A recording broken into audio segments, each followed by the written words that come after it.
Hey everyone, welcome. My name is Michelle Edmonds, and I am the coach and the author of the Serenity Weight Loss and Detoxification Program. Welcome to part two of our special series for Black History Month entitled The Differences Between Black and Brown Skinned People in Weight Loss.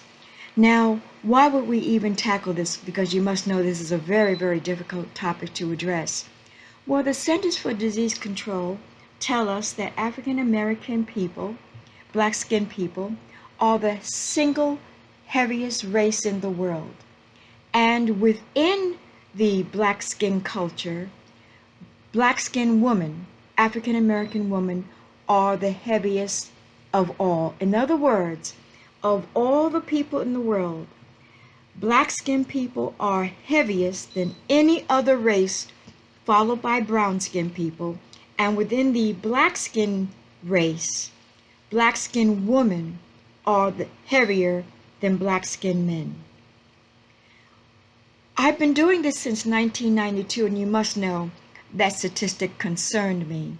And so, with the election of Kamala Harris, who we are just ecstatic about, it does allow us to have a conversation about some areas that should have been addressed long time ago. The big three weight loss programs have actually put a lot of money into advertising and recruiting people of color and men to get them to be more engaged in their programs. So there's a reason why we have to discuss this. Black and brown skinned people are different when it comes to weight loss.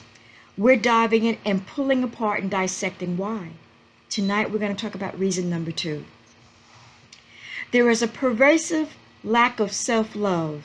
Now, this will be challenged by many black and brown skinned sisters in particular, with perfectly coiffed hair, perfect manicures and pedicures. They're going to retort back to me and they're going to say, I love myself some me. I don't know what she's talking about. So, what is confusing? Let's see if we can unpack this a little bit.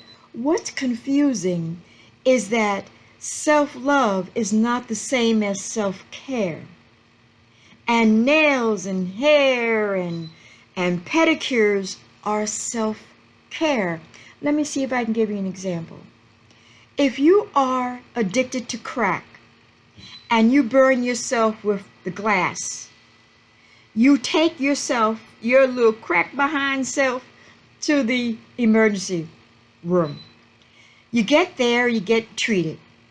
Now, that was self-care, but self-love would mean you would stop the crack. Do you see what I'm saying? So self-love is not the same as self-care. If you truly loved yourself, you would stop the abuse of your body. You would stop the crack. So now let's go back to the statistic that black-skinned women are the single heaviest group of people in the world. Within the context of our reason, number two, which is self-love, why would that be? Many of you may not know that black-skinned women were considered more desirable if they were light complexioned. The saying was this: if you're white, you're all right. If you're brown, stick around. If you're black, get back. Have any of you heard that? Sure you have. Now, I know my white brothers and sisters have not heard this, so I'm kind of letting some secrets out, but that's okay. It's time to let some of this junk out the closet, because I think, as I said before in episode 1, Trump has let us know that we've had too much junk in the closet, and the right person can ignite it. So let's just go ahead and get this stuff out, okay? Let's just get it out. So here is this little jingle that every little black and brown skinned child has been brought up with. If you're white, you're all right. If you're brown, stick around. If you're black, get back. Meaning if you're too dark, get back.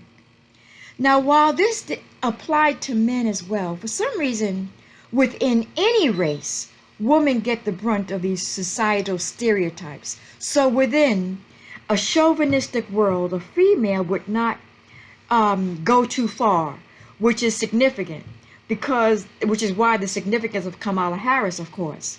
She's the first female vice president, and then she's the first black or brown skinned vice president.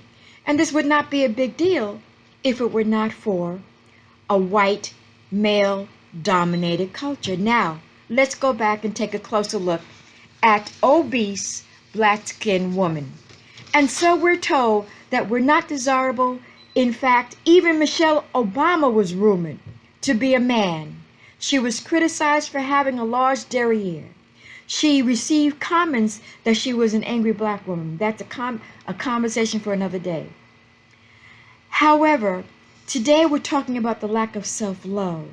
And so when a society pummels you with the same stereotypes, that you're not attractive, that your hair is not pretty, that you need to do this, that you need to do that, you need to flatten your butt, you need to enlarge your butt, that there's this constant pounding of negative stereotypes, that negative images, that something is wrong with you. That makes black-skinned women and brown-skinned women not love themselves as they should. So where are the black parents? How come they don't fill in the gap? You might ask, how come they don't tell their black and brown-skinned little girls and boys, but especially our little girls, how pretty they are? And here's the secret that you don't know. Do you realize that when in the black culture, they would actually think white women were self-indulgent because they would tell their daughters all the time how pretty they were. They would call their little white daughters princesses. Do you know that in the black and brown skin culture, we thought that was indulgent? That we would hear it in the public restrooms, how they doted on their children, and we actually found it almost nauseating. They were right. They were right. But we were raised in a culture where it was one of the worst things of all was to make a black or brown skinned child conceited or to have a big head. Where did we get that from? By the way, what was wrong with having a big head? Well, in the black culture, that was one of the worst things you could have. You know why? Because a big head and a conceited black person might misspeak. They might cross the line. They may not know their place. And in slavery times, that was all that would save your life sometimes, was knowing your place. A black and brown-skinned male or female who did not know their place because they were conceited or too educated might speak out of turn and get killed. Let's take it a step further and show you just how complex all of this is for little black and brown skinned girls. Remember, it applies to the entire race, but remember I said black skinned women are the heaviest subclass group in the world. We were told that our hair was too kinky, that our skin was too dark, our hips were too big, our butt was too round. We've been dissected and told that none of this was beautiful, although butts are for sale now. We defaulted to education. Yes, we defaulted to education. Our mothers and our fathers said, okay, don't worry about this beauty stuff, which we can't compete with. Default to education. And so we quickly learned, as we did, that even education was not the ticket that we thought it would be. There were many, many more black and brown skinned women who would be in positions of power because they were told that education was everything, and it wasn't. Susan Rice prove that? My own father, to give you as an example, when I said, Dad, I was talking to him about having an honest conversation with him about some of the sexism that I saw in work and in school as I was making my way up my career ladder. And I told Dad, Dad, what is this? What do you suggest as a male? What do you suggest that a woman, that your daughter do? With all this sexual harassment, both at work and at school. You know what he said? He said, tell the boys that you have your doctorate. Now, I love my dad. And in fact, we had a closer bond than most daughters and fathers because my dad wasn't a male and I'm the oldest child. And so he defaulted and decided, okay, well, we'll treat her like a tomboy. So I hung out with my dad and I really have nothing but admiration for him. But even that comment I've told many, many times, over and over again. And if Dad would have watched the video, he probably wouldn't even remember it. He would probably wonder, I said that? Yeah, Dad, you said that. This is a complicated web, these standards of beauty in our culture that exist, by the way, for all women. But black and brown skinned women have an extra disadvantage because we are trying to meet the standard that's set by white men for them. So if you're a white female, you got a better shot at meeting the white standard, don't you? But if you're a black or brown skinned little girl, you get dissected and analyzed and picked at. And guess what? Even the men do it to the woman of their race. Oh, this is emotional for even me. Even me. Here's the problem. The Bible says in Matthew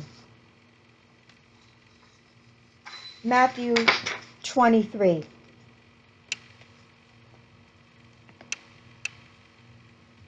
Uh, 22:37. Thou shalt love the Lord thy God with all thy heart, and with all thy soul, and with all thy mind. However, that's the 35th verse says, this is the first and the great commandment. However, verse 39 says this, and the second is like unto it, thou shalt love thy neighbor as thyself. I am so sorry that it appears that the church did not emphasize the second unto it. Loving thy neighbor as thyself, which means there had to be a teaching about loving oneself. Instead, black and brown-skinned women have a history of rape, molestations, domestic abuse, disrespect from all men. There is ridicule of our body parts, promotions denied at work, while we simultaneously are expected to still be the primary caregivers of nearly everyone. During slavery, black and brown-skinned women even breastfed white children. Today it continues in that we are the caregivers of our elders, our husbands' aging parents, our chronically ill husbands, our children, and our grandchildren. So black and brown-skinned women learned how to care for others, but we don't know how to love ourselves first. The scripture says, unto the second, thou shalt love thy neighbor as thyself.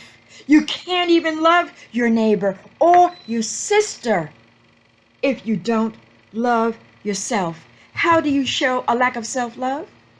You don't give yourself water. When you give yourself food, it's bad food. When you have good food, you have too much of it. You get medication, you don't take it. You allow yourself to get 50, 60, 100, 200 pounds over your healthy weight. That is abuse. That is self-abuse. And it comes from a lack of self-love. Louise Hay gives us some insight about this. Many of you who know me know that I teach from her book, Heal Thy Body Often. And I want to close with this. Under the definition of fat, she leaves us with an affirmation as to what we can do. And I'm going to end with this affirmation. I am protected by divine love. I am always safe and secure. I am willing to grow up and take responsibility for my life. I forgive others.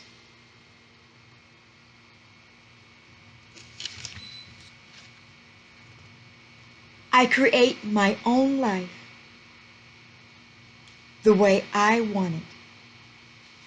I am safe. You tell your little girls, my brothers and sisters, and boys, that they are handsome and they are prince.